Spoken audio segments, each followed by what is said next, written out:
So ayan po mga kabayan, dahil tapos na ni Kuya Mac and Kuya Pablo.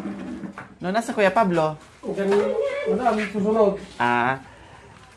So mag-usap kami ngayon ni Kuya Mac kung anong materials ang gagamitin diyan.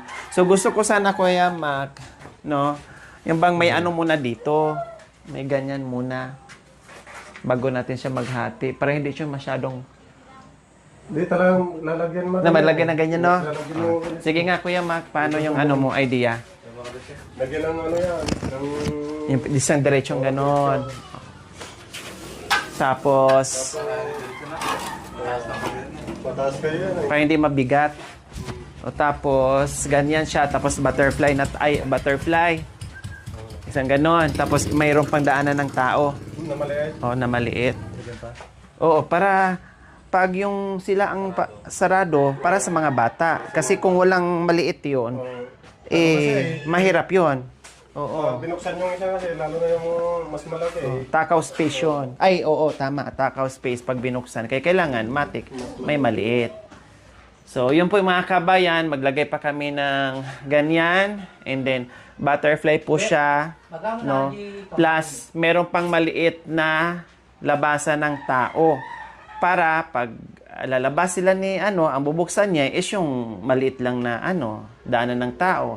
Para safe yung mga bata. At saka ang hirap kasi mga kabayan, kapag yung ganyan lang, no, labas-pasok, malaki yan, kakain ng... Oo. Pag tao lang ang lalabas, pag sila lang dito ni Princess, mahirapan siya kasi bukas ka agad. Yung motor kasi, anong height lang, ganyan ang kataas lang yung sakto lang. Kasi yung natin, yung sponsor natin mga kabayan, katulad dito, pina-flooring kasi ang purpose para hindi na magpuputik. So pagkatapos dito mga kabayan, pag wala na kaming gagawin, paliguan natin to. Ha? Para matanggal yung alikabok. Hindi pa kasi natin magawa ngayon kasi labas-pasok pa tayo at meron pa tayong ginawa. Bawas-bawas lang tayo ng alikabok. Plus, ang purpose din po doon mga kabayan sa gate, itong mga bata. Lalong-lalo na itong panganay na bigla na lang lalabas, delikado. Kaya palagyan natin ng gate. Plus, para hindi mag-alala si Princess Hide yung sunod ng sunod sa anak niya na kahit papaano nandiyan lang, no? Bahala kayo dyan. Sige, maglaro lang kayo dyan. No? Ikot-ikot lang kayo dyan sa terrace. Makagawa siya ng ibang bagay dito sa loob ng bahay. Makalinis-linis siya. Hindi siya mag-alala. Hindi siya sunod ng sunod na baka mamaya mag-alala siya. Lalabas. No? Mahagip ng sasakyan dyan. Delikado. So ngayon, kahit magtrabaho siya dyan, magbawa siya ng trabaho sa loob ng bahay, ay nanatiling sarado dito at safe yung mga bata. Kaya yun ang number one rason kung bakit palagyan ng ating sponsors bukod dito. Plus, inayos na rin natin mga kabayan. Sinulit na natin.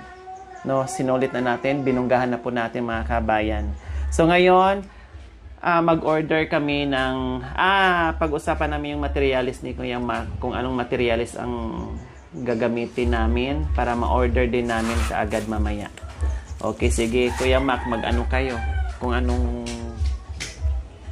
Pero sa akin, madam, yung bayaw ko na ang gagawa kasi... yung bayaw? Oo, at saka yung pare namin na isa para mas madali na gawin nila. Dito din gagawin? Dito nila. Okay. Kaya... Wala namasada kasi siya eh.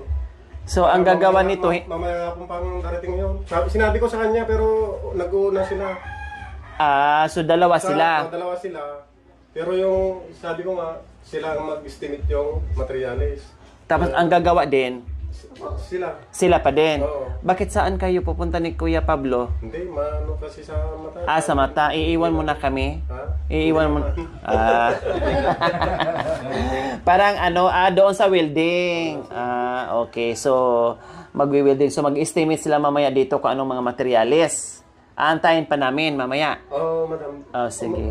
Uwi yung bayo ko kasi namamasada. Asawa niya rin ko Okay, sige. Asawa din ng adik mo, bayaw mo. Oo, bali bayo ko. Okay, sige. Sila. Oo. So, sige, antayin namin mamaya mga kabayan dahil namasada. Anong trabaho? Pasada motor? Pasada madam, tapos nag-ano siya, na sumasama sa mga trusses kasi. Talagang Kaya- yun ang expert naman niya. Sila ni Kuya Pablo. Oh, wow. Talagang nandyan na sa pamilya niyo yung umiikot yung pagiging expertise sa paggawa ng all around. Oo. Sige, mamaya antayin namin. Tapos i-estimate niya para mabili din and then magawa ka agad. Then, bahala na kung ano pang gagawin Di ba natin. madam, maluwang naman dito. Oo. Dito sila mag-wielding. Dito na lang, may kuryente naman. Meron namang kuryente, nandito lang naman. Ayan, no. Yan naman, no? Oo, madali lang, mabilis lang yung ano dyan. Okay, sige. Tapos, ano pa ba ang ano natin? Yun na naman dito ang kulang. Maglagay ng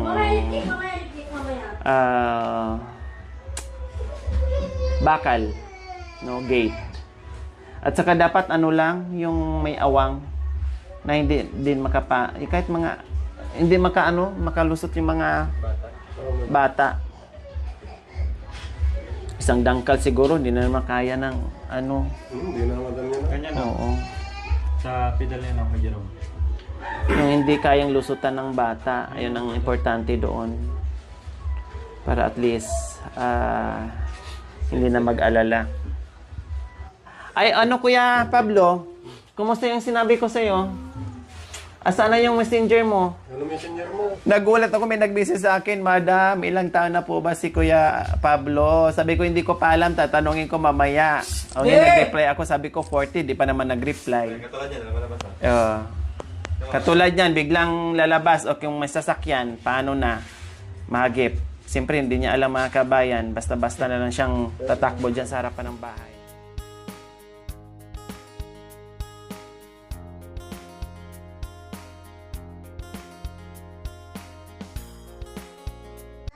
Oh, sabi Oh, wala pa 60. Tinanong po si nanay, oh. Kuya Pablo, bata pa, malakas pa. Mukhang magkapag-asawa si kay Pablo ng di oras, ah. Sabihin ko kagad to, Kuya Pablo, punta ka na dito. Pag sabihin mo, okay, papasyalin ko kagad dito yon. Oh. Ay, dito tayo ah.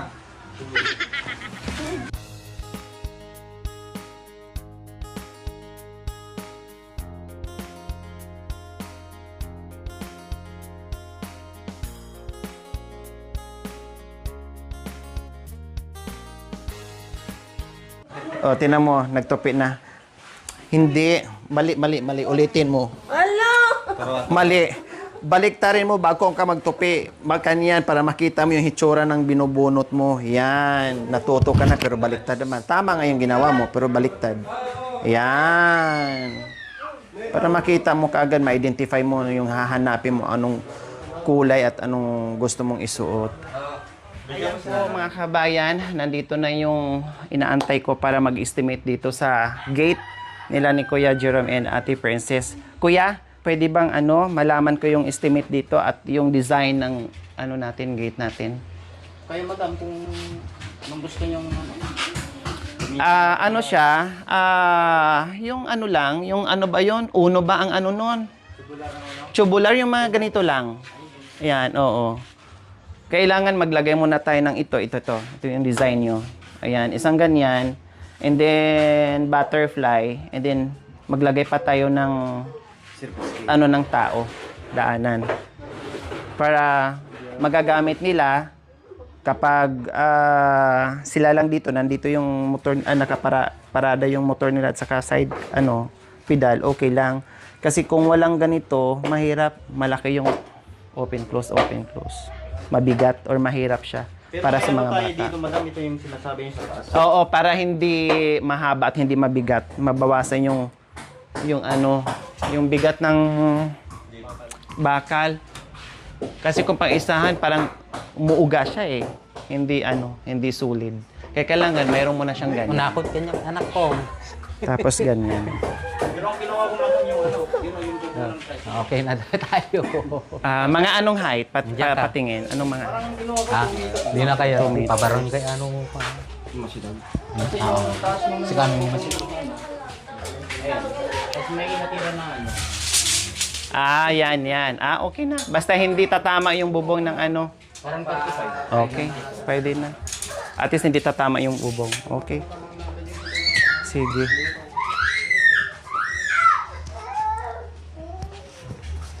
Ang frame natin, madam, yung una na lang. Yung ganyan. Mas ano eh.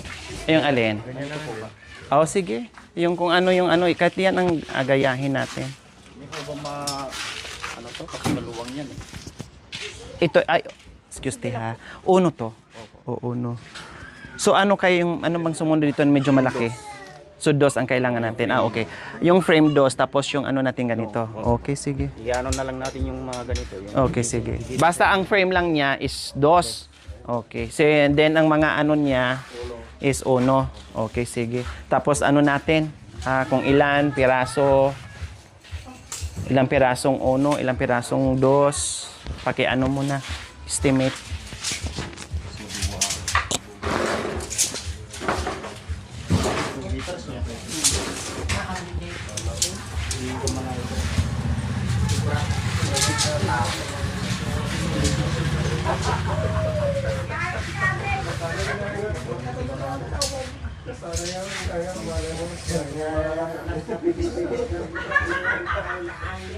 Kapusin tayo. Pwede naman. pang frame natin. Oo. Sige.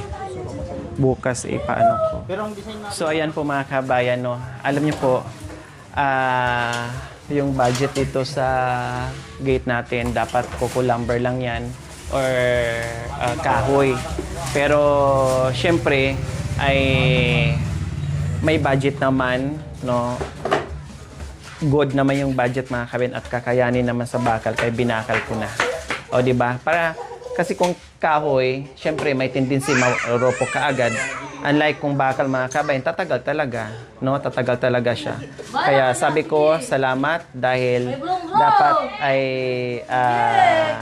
coco lumber, yung plano diyan, yung budget diyan, pero yung dumating na biyaya ay mas higit pa doon. Kaya bakal siya lahat mga kabayan. Kaya bukas ay mag-canvas tayo at sinusulat nga po kung ano yung mga materials initial na bibilhin natin bukas. Magposte ka pa dito or hindi na? Diretso lang. Okay. May stopper na lang. Parang ganun.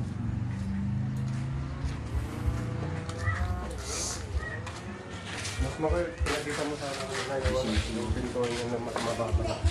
Yung design mo. Para mas maganda. Saan lang ako Yan? Pumili ka, dyan o dito na lalagyan ng kawayan. Doon na lang. Mas maganda yung bagay. Mahal kawayan, para simple lang. Maganda. Ganda, tingnan Maganda lang yung bakal eh. Puti sa yung nakatira, di bakal na naman nga. Di ba? At least, importante hindi sila makalabas yung mga bata. Pwede na yun, no? Pwede na? Mas maganda yung ginawa ni ate. Ganda ka tingnan, no? Mas maganda yung ginamit ni ate. Native na native. Sorry ko, napamaan na yung Sorry. kulay ko. Naumbag na. Tama niya matres. Una yung ano natin, madam, yung framing na tubular na 2x2. Okay. 5 na lang muna. Kapag nagkulang, sasabihin ko na lang. To follow na lang. Dito naman siya natutulog si Bayo. Okay, sige. Madali lang pa to bukas. Para ano. So, ayan po mga kababayan, no, ay canvas natin kung saan tayo makamura dito, no, and then bilhin natin para maumpisa na po nila kaagad. So, ayan. Oh, dapat naka-budget tayo sa coco lumber. Kailang medyo good yung ating budget, kaya ginawa natin ay bakal na lang ang gagawin. Kaya ayan. Okay, so lalo natin mapaganda ang gate nila ni Ate Princess and Kuya Jerome. Magkano naman to, Kuya? Magbubuding-ding lang. Kailangan always clean. Para Kailangan malinis daw. Mas maganda ka pa ate. Manaw.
Tapos pag